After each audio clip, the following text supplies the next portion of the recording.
শহীদ ওসমান হাদি তিনি স্বাধীনতার সার্বভৌমত্ব রক্ষার জন্য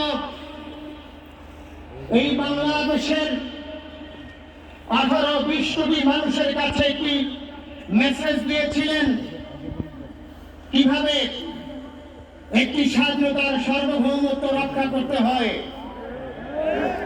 আজকের বড় পরিতাপের বিষয়, আমার বলার মতো কোনো অবস্থা নেই। আপনারা জানেন যে শহীদ ওসমান হাদির একটি বাচ্চা মাত্র 8 মাস বয়স। ওর বাচ্চা যখন জন্ম হয়েছে আমাকে বলেছেন, ভাই আমার বাচ্চার জন্য একটি নাম নির্বাচন করেন, যেই নামের মধ্যে বিপ্লবী চেতনা থাকবে। আমার সন্তানের জন্য একটি নাম নির্বাচন করেন, যেই নামটা সাহসিকতার পরিচয় বহন করবে।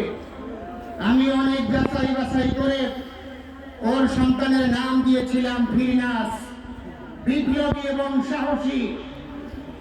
সম্মানিত ভাইরা, আজকের সন্তানের চেহারার দিকে তাকানো যায় না। আজকের আমার মা প্রায় পাগল হয়ে যাচ্ছে, জ্ঞান হারিয়ে ফেলছে। আমার ভাই বোন প্রায় পাগল হয়ে যাচ্ছে। আমার 6 ভাই বোনের মধ্যে সবচেয়ে ছোট ছিল শরীফ ওসমান হাবিব। আজকের তার লাশ আমার কানে বহন করতে হচ্ছে। আজকের আপনাদের কাছে আমার কোনো দাবি নেই, শুধু একটি দাবি। 7 থেকে 8 দিন হয়ে গেল দিবালোকে প্রকাশ্যে রাজধানী ঢাকায় জুমার নামাজের পরে খুনি প্রকাশ্যে গুলি করে যদি পার পেয়ে যায়, এর চেয়ে লজ্জার আমাদের আর কিছু নাই। 5 থেকে 7 ঘন্টা সময় তারা কেমন করে গেল, এই প্রশ্ন জাতির কাছে রেখে গেলাম। কোনো চাওয়া পাওয়া নাই। আমার ভাই ওসমান হাদি শহীদ হয়েছে, ওর শহীদ কামনা ছিল। আপনার বক্তব্য শুনেছেন, আপনার শহীদ ওসমান হাদি টকশো শুনেছেন, ও সব সময় শহীদ কামনা করত। আল্লাহ তাআলা ওর শহীদ সেই মত নসিব করে দিয়েছেন। কিন্তু আপনাদের কাছে আমি এই ঋণ করবি, আমি ছাড়ব না। আমার ভাই শহীদ ওসমান হাদি বিচার যেন প্রকাশ্যে এই বাংলার জমিনে আমরা দেখতে পাই। 7-8 দিন হলো, এখনো পর্যন্ত আমরা কিছুই করতে পারলাম না। এই দুঃখে কলিজা ছিঁড়ে যাচ্ছে। আমরা ওসমান হাদির জন্য দোয়া করি, আমরা ওর সন্তান ওর স্ত্রীর জন্য দোয়া করি। ওর সন্তান মাত্র 8 মাস বয়স। গতকালকে যখন ওর কাছে নিয়ে আসছে, সবাই বাবাকে দেখাবে ওসমান হাদিকে।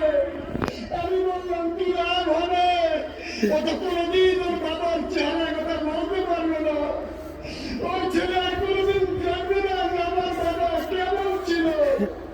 ভাইরা আমার, ওসমান হাদি আর ফিরে আসবে না।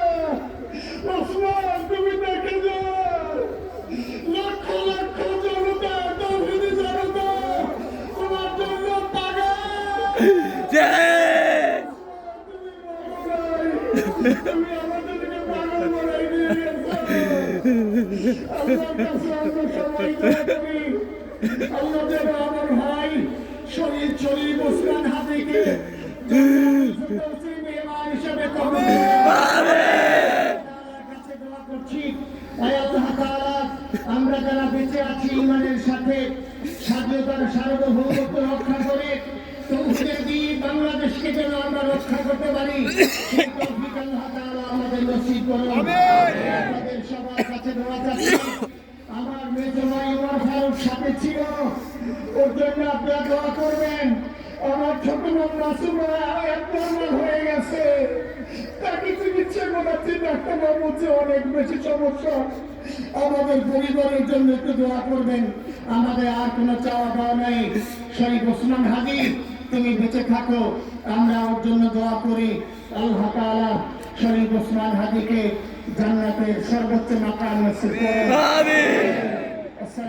আলাইকুম ওয়া রাহমাতুল্লাহি ওয়া বারাকাতুহু।